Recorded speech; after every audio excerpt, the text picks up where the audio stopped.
Jailhouse drama. Murderer Thabo Bester fires his legal team again. No one's spared. Mkhwanazi targets cops, MPs, and today the media and presidency. And Kaizer Chiefs coach Nabi misses trip to Angola for CAF clash. What's going on? Hello, I'm Jane Dutton. EWN, in touch, in tune, and independent. Cops, politicians, and now today journalists and the presidency.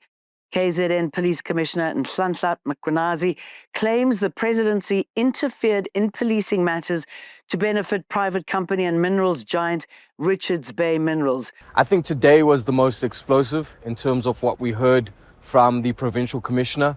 He named quite a number of significant people during his testimony today, speaking to the former Minister of Police, Bheki Cele, suggesting that he interfered in a disciplinary process against the crime intelligence head of counterintelligence and that of Major General Feroz Khan, claiming that he was trying to get the officer who was appointed to chair that disciplinary to resign from SAPS so he wouldn't end up chairing that disciplinary against Khan.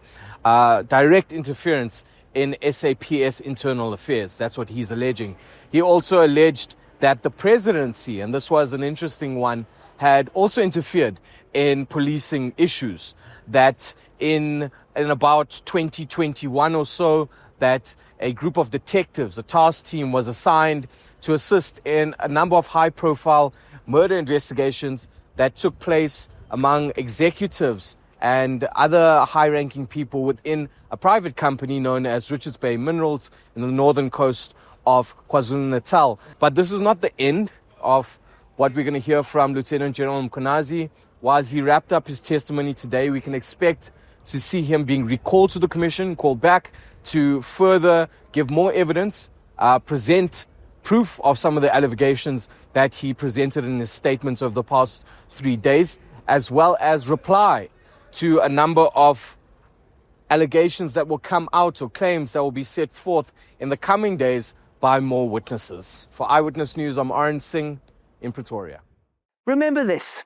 Those municipalities that do best are not ANC-controlled municipalities.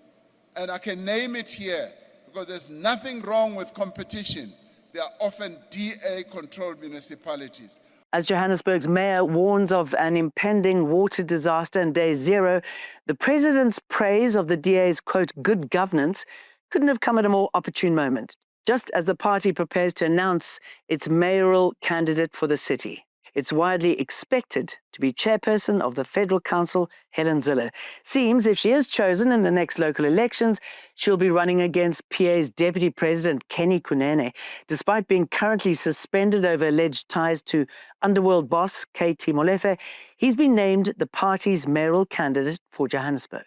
The investigation of the DP will probably be done. Leader Eugene will tell us tomorrow when the investigation will be done. He has done good work. He has done very good work in the city of Joburg, and the DP will be our mayoral candidate for Joburg. We insist on that. As he was a councillor, we will discuss with him that position. But the DP, we want his case to finish. Whoever wins the mayoral race, they have to hit the ground running. With summer here and Joburg's broken infrastructure, water restrictions loom now. Imagine what it'll look like then. With summer coming, we are going to see high consumption, and therefore we have to implement certain levels, including level 1 restriction, to ensure that we can push consumption. Trade and Industry Minister Parks Tau has again met with US trade officials during continued efforts to strike a sweet trade deal with Washington. South Africa has been trying to secure lower tariffs on exports to the US after President Donald Trump imposed higher duties in August. Only parts of the deal being negotiated have been made public, with a $3.3 billion investment tag into US industries such as mining and metals recycling, as well as reviewing regulation on poultry, pork and blueberry imports from the US. Both parties agreed to a roadmap that will inform future engagements towards the conclusion of the process. Alleged gang boss Nafiz Morak has been sentenced to 10 years for corruption. 3 of them suspended, leaving 7 years of direct jail time. The Cape Town Regional Court also declared him unfit to own a firearm. Morak was convicted in June over criminal dealings with ex-senior police officer Brigadier Colindran Govender, who's already pleaded guilty and been sentenced. Cape Town's mayor is calling on signal jamming technology to be installed on cell phones being used by criminals incarcerated at Pollsmoor Prison. Inmates there were found committing crimes such as extortion using cell phones. On a recent roads project inspection that I did in Bishop Lavis, I was informed by the contractor that he had left the site previously due to extortion threats made by phone call from an underworld figure currently serving time inside Pollsmoor. Convicted killer and rapist Thabo Bester has fired his lawyers once again in his main escape case. Bester and his accomplice Nandipa Magdamana and 7 others are in the Free State High Court in Bloemfontein. The court has heard from Bester that he's changing his attorney but wants to keep his advocate. These are the 4th attorneys to be appointed by Bester since his arrest in 2023. Convicted killer and rapist Thabo Bester and his accomplice Dr. Nandipa Magdamana returned to the Free State High Court today with a main case on the alleged brazen escape by Thabo Bester from the Mangaung prison was being heard. Today, Bester informed the court that he'd be firing his attorneys. These are the 4th attorneys that he'd appointed since the matter was enrolled in 2023. Bester's new lawyers came on record today informing the courts that they are committed to staying on the case so long as he continues to instruct them. We don't just withdraw, my lady. We get terminated and we can't force to be in court when we are terminated. I hope Mr. Bester will bear with me to represent him till the end.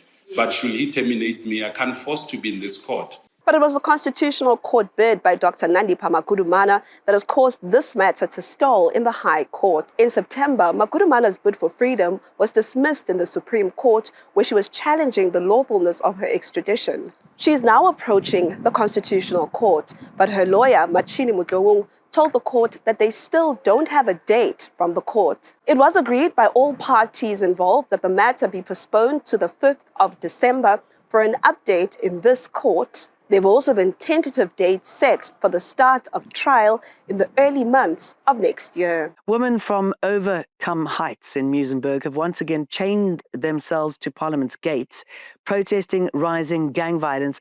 They say shootings have turned their community into a war zone. We can work in the community for our children.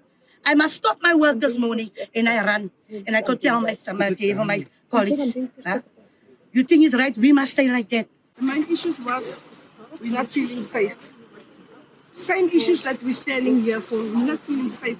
Our kids are traumatized. There's no police visibility.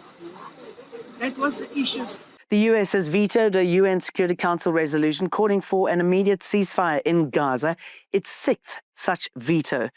The UN's humanitarian office warns lifelines in Gaza City are collapsing as Israel expands its offensive, driving mass displacement. Officials say more than 60 people were killed in the latest strikes. The WHO says hospitals are near collapse, while the UN Commission of Inquiry has accused Israel of genocide. The Taliban has removed books written by women from the university teaching system. More than 679 books have been banned with immediate effect. This means that universities are forbidden from teaching, citing, or using these textbooks. Women and girls are particularly hard hit by stringent rules. They are barred from accessing education over the 6th grade, and further training was cut off late last year when midwifery courses were shut down. And back home, Kaizer Chiefs have confirmed coach Nazruddin Nabi didn't travel with the squad to Angola for Sunday's CAF Confederation Cup clash. Reports suggest a split after this week's loss, but the club says talks with the Tunisian coach are still ongoing. We hope you have a good weekend. Don't forget to download the EWN app. EWN, in touch, in tune, and independent.